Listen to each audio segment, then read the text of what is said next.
สลีสุภมังกละกัตถาอันพระเสริฐดูล่ำเลิศยิ่งกว่าวันและยามทั้งหลายบัดนี้สู่กันโทพี่เก่าก็คำล่วงโล่นพ้นไปแล้วปีใหม่แก้วก็มาหลอดมาถึงตึงสู่เจ้าสู่ตั้นทั้งหลายก็บ่ได้ละเสียยังเหตุบ่ได้หลีดเสียยังประเวณีที่ล่วงแล้วแต่ฟังหลังจริงปากันสลุงโขงควายตกแต่งแผงน้อมนามายัง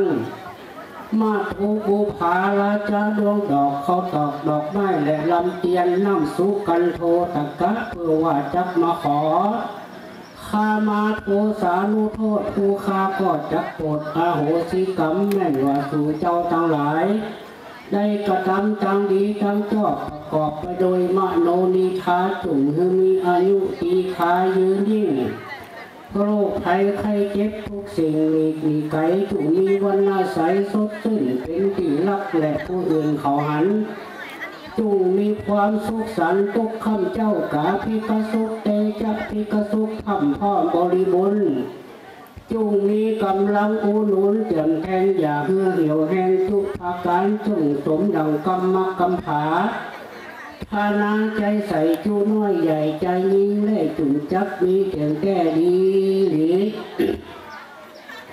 บุญญาราศีอันมีนามีมากสูงเจ้าท่านทำได้แล้วจุ่งกายเกิดเป็นแผ่นแก้วพี่ดานคำไปฮับทับเสียยังประตูจะตุละอบายปุณนักเมื่อไปรุนจุ่งกายเกิดเป็นทลีเหตุกาปฏิสันติแก้วเลือดนาในสกามาวละจัตเทวโลกและมนุษย์โลกเมืองคนสังสารีหนส่วนเที่ยวไปมาในวัฏสงสารหลายจัดอย่าได้ประมาทแก้วเจ้าสามภาการจุ่งปากันรักษาศีลกินทานเมตตาภาวนาไปใจคือได้ไฟใจถึงแผนใจตึงอย่าขาดบุญแก้วอาจมาตันตามกรรมนิมิตทละฝันต่อหน้ากตินิมิตอยู่ท่าตามดีทิตามณีถลายดวงพระเสด็จจุงกายเกิดเป็นพโยชนะแก่สู่เจ้าสู่ตั้นทั้งหลายว่าสันนิแต่ดีในวันนี้ก็เป็นวันดีพิธีอันวิเศษเหตุว่าสังขารปีเก่าก็คามโป้นไปแล้วปีใบแก้วพญาวันก็มาจุจอดลอดถึงเติงแก่ตนตัวแห่งหมู่เฮาเจ้าขาตั้งหลายบัดนี้สู่เจ้าตั้งหลายก็บ่ได้ละเสียยังหีดลีป่าเวนีอันใดกระทำมาแต่ก่อน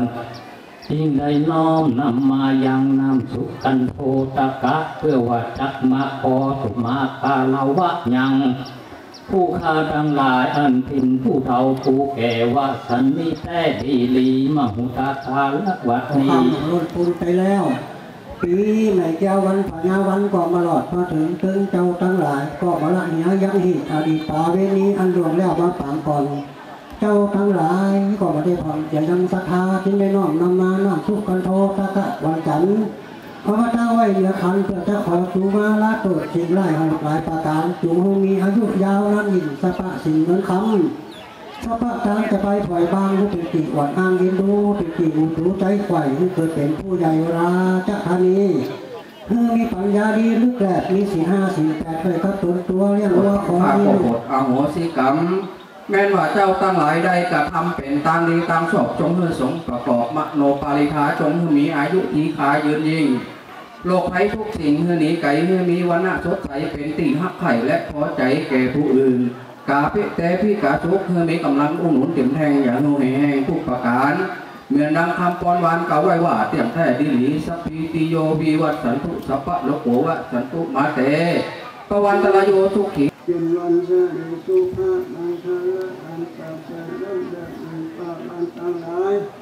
มัดนี้ปีเก่าขอทานลงพูนไปแล้วลงมีเทวันแต่ทวันขอนับทุกข์รอดเลยเจ้ารักเจ้าข้าทั้งหลายทั้งผู้รักเป็นลุงตั้งนี้ต่อไปขอหลวงพ่อท่านเจ้าดูหูมีใจไปมีโชคลาภมีลาภ เอวังจันไอวะยะถาบริวหาปุราปาริปุรินทิขังกลังเอวะเมวะอิโตตินังเวทานังโอปะกะปะติอินติตังทานปีเก่าก็ล่วงล้นพ้นไปแล้วปีใหม่แก้วพยาวันก็มาจุกรอดถึงสู่เจ้าทั้งหลายกันมาล่ำถึงตนตัวแห่งข้าน้อมนำมายังบุพาราชาดวงดอกเขาตอกดอกไม้และลำเต็มนางน้ำเขามินคมปล่อยจึงยักเอามาสู่คารวะผู้มาคารวะตนตัวแห่งข้าบัดนี้ผูกข้าก็ได้น้อมนับพับเอาไว้แล้ว ตั้งแต่นี้ไปก็ขอให้ลูกหลานตามเต้า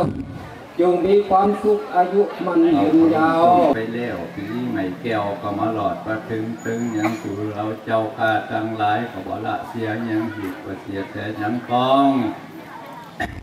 ทั้งหลายก็นำเอาน้ำขมิ้นส่งปล่อยด้วยกันพระทั้งหลายของหอมจะมาสู่มาคารวะตัวจอยข้าก็มีธรรมไว้หน้ารับเอาแล้วแม่นพระเจ้าทั้งหลายคิดสิ่งใดก็ให้สมใจมุ่งมั่นปรารถนาทุกอย่างทุกประการรับก็ขอเมื่อใดเงินหมื่นถึงก็ขอเมื่อใดเกินแสนไปทางใดก็ขอมีโจกมีลาภมีโจกมีใจปะเปตจายโยจตาโรทันติอายุวันโนสุขังพลังสูงมาคารวะตานังดีปานังปะละมังสุขังตุเตเดลีสัพพิติโยวิวัตชันตุสัพพะโลโควินัสสันตุมาเตภวะวันตารายโยสุขีติโกทิพายโกภวะอภิวาทนาเสยิทานิจังวุตาปัจจายโนจตาโลธรรมาพิทันติอายุวันโนสุขังพลังทั้งหลายเขาตอบไม่ลำเป็นน้ำอุบน้ำหอมมาแต่ละปลาเต่ามันมุดมันใหม่เหมือนน้ำเวนแก้วทุกไหลใบโบและใบบอนขอให้อายุมันยืนยาวมันปอร้อยชาวยาวเข้าภาษาอยู่มีใจไปกันมีโชค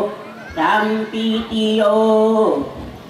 อายุวันโนทุกขังป้าลัง